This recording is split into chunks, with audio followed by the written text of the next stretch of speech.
ભરૂચ જિલ્લામાંથી પસાર થતી પાવર ગ્રીડ લાઇનના વિરોધમાં ખેડૂતોનું આંદોલન વધુ ઉગ્ર બનતું જોવા મળી રહ્યું છે. અંકલેશ્વર અને હાસોટ પંથકના ખેડૂતો ગુજરાત કિસાન સંઘર્ષ સમિતિના નેજા હેઠળ પોતાની વિવિધ માંગણીઓને લઈને ગાંધીનગર કૂચ કરી રહ્યા છે.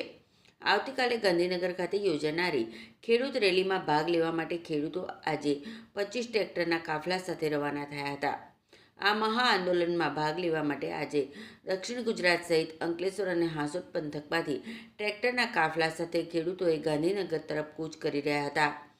ખેડૂતોએ સૂત્રોચ્ચાર સાથે પોતાની માંગણીઓના બેનરો પ્રદર્શિત કર્યા હતા. દરમિયાન હાસોટથી આગળ વધેલી ખેડૂત યાત્રા અંકલેશ્વર ખાતે તુલસી સ્ક્વેર કોમ્પ્લેક્સ નજીક પહોંચી હતી.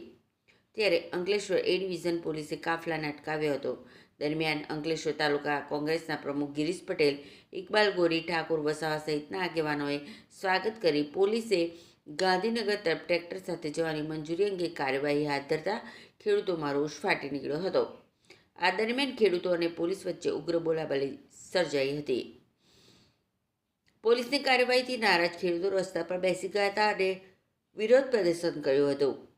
સ્થિતિ વધુ વણસે નહીં તે માટે પોલીસે વધારાનો બંદોબસ્ત ગોઠવી સમજાવટના પ્રયાસો હાથ ધર્યા હતા. જોકે કેટલાક ખેડૂત આગેવાનો પોલીસની કાર્યવાહીમાં વિરોધમાં અડગ હતા.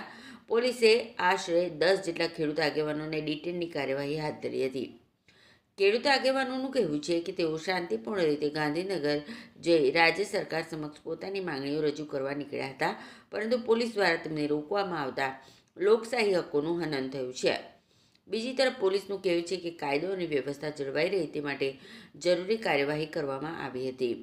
જોકે ખેડૂત આગેવાનોએ ઉચ્ચ સ્તરે વાતચીત બાદ પોલીસે તુરંત જ છોડી મૂક્યા હતા અને ટ્રેક્ટર રેલી ભરૂચ તરફ રવાના થઈ હતી. 21 જૂન 15 જૂન એના નારા સાથે કિસાન અધિકાર યાત્રા નીકળી. અંકલેશ્વરની પોલીસ, વહીવટીતંત્ર અને સરકારી જે પદાધિકારીઓ છે એને વાલી થવા માટે અમને રોકવાનો પ્રયત્ન કર્યો. કોઈ પણ જાતની શું કહેવાય કે ઓર્ડર સિવાય અમને લોકોને રોક્યા હતા. અમે સંઘર્ષ કર્યો, અમારા આગેવાનોને વાત કરી અને આઈજીડીજી સાથે જે અમારે વાત થઈ છે એ મુજબ અમારી કોઈ પણ રેલીને રોકવામાં નહીં આવશે એ રીતની વાત હોવા છતાંય અંકલેશ્વરના પીઆઈ પ્રજ્ઞેશસિંહ થોડી પોતાની એફિશિયન્સી બતાવતા હતા, પણ આગેવાનોએ આઈજી સાથે વાત કરી અને અમારી ટ્રેક્ટર યાત્રા એના નિર્ધારિત રૂટ ઉપર આગળ જવા માટે હવે પ્રયાણ કરી ચૂકી છે.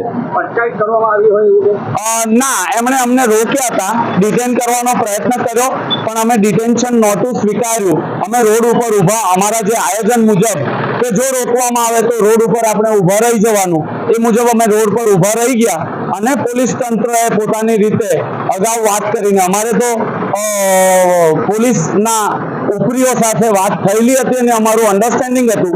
એમણે અમને ખોટી રીતે રોક્યા હતા એટલે પછી અમને જવા દીધા. આભાર.